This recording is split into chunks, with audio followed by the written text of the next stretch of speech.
Kodandaram JAC chairman ఎవరైతే ఉన్నారో ఆయన ప్రధానంగా ఫోకస్ చేస్తూ నిరుద్యోగం పైన. మరి ఎందుకు ఆయన్ని విమర్శిస్తున్నారు? అంటే నిరుద్యోగ సమస్య కూడా ఎందుకు లేట్ అవుతుంది అనేది వారికి తెలుసు.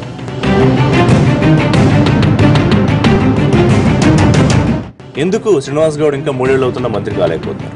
మంత్రి గారికి వారికి ఎన్ని బాధలు ఉన్నాయో, ఎన్ని ఇబ్బందులు ఉన్నాయో. జితేందర్ రెడ్డి మీకు పదవి రాకుండా అడ్డుకున్నారు, అవునా కాదు? ఏ శక్తి అడ్డుపడ్డా కూడా అవకాశం వచ్చినప్పుడు గ్యారెంటీ వస్తుంది. 2 వర్గాలని చెప్తారు, మీరు ఎంత అవునన్నా కాదన్నా. ఒక హరీష్ వర్గం అని, కేటీఆర్ గారి వర్గం అని. అట్లా మీరు ఏ వర్గంలో ఉన్నారు? నాది ఒకటే కేసీఆర్ వర్గం. కొత్తగా వచ్చిన వాళ్ళు మంత్రి పదవులు అనుభవిస్తుంటే మీరు వాళ్ళ దగ్గరికి పనుల కోసం వెళ్తూ ఉంటే కొంచెం ఇబ్బందిగా అనిపించట్లేదు? కొంత బాధ అనిపిస్తుంటుంది.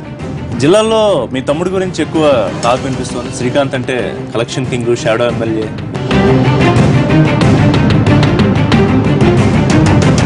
నాయకుడు కేసీఆర్, పార్టీ టీఆర్ఎస్, అంతే కదా? ఈనాటికి ఏనాటికి ఎప్పటికైనా